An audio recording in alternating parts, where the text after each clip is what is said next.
Hey everyone, I'm obviously not Paige, but just so you know, I will be replacing her this week while she's in rehab, or as she puts it, visiting family abroad. I know we're all tired and checked out after this horrible year, bad news after bad news, the economy's in a coma, the country risk has skyrocketed again.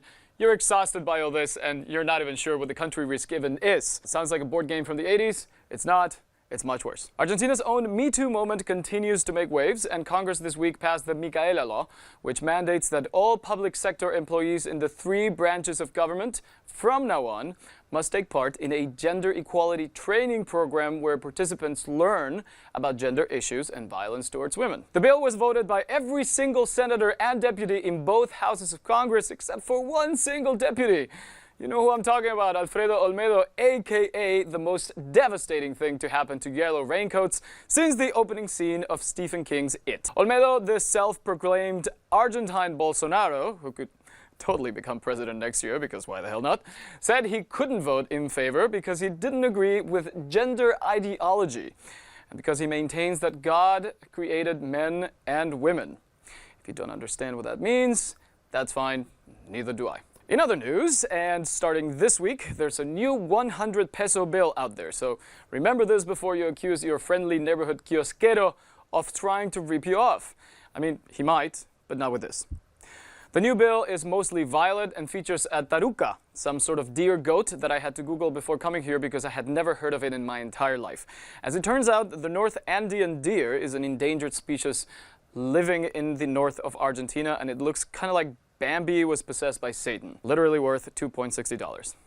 I want to die. And speaking of money, or the lack of it, the Universidad Católica Argentina has issued a new report on poverty, and to the surprise of no one, it says that the poverty rate in the country this year climbed to 33.6%, which is quite a difference from last year when the number was around 28.7% and seemed to be decreasing.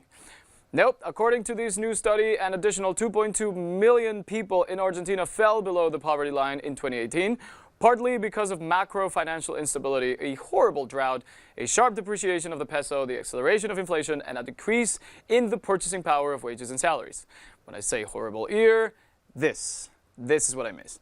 Now, according to this new study, an additional 2.2 million people in Argentina fell below the poverty line in 2018, partly because of macro-financial instability, a horrible drought, the sharp depreciation of the peso, the acceleration of inflation, and a decrease in the purchasing power of wages and salaries. When I say horrible year, this is exactly what I mean. At this rate, the only way for you to survive next year will be by either selling a kidney or becoming an Instagram influencer, you know, like Mirko, who's like 2 days old and already has 2.5 million followers, and a Martin Fierro. Meanwhile, the bubble has been around for almost 6 years, and we can't even get our Twitter account verified. Suck on that! I don't want to break any of the lights. I don't think my salary covers them. Woo! That was pathetic. Now moving on to events that I won't be participating in, but still I'm contractually obligated to talk about, with a glass of espumante this time, because it's Christmas, so no wine for me this week. If you're like me and love the thrill of buying Christmas presents at the last minute, head to the Galeria Patio del Liceo in Palermo on Avenida Santa Fe for their annual pre-Christmas market this weekend. They have gifts of all prices, all items are individually produced and are sold by independent vendors.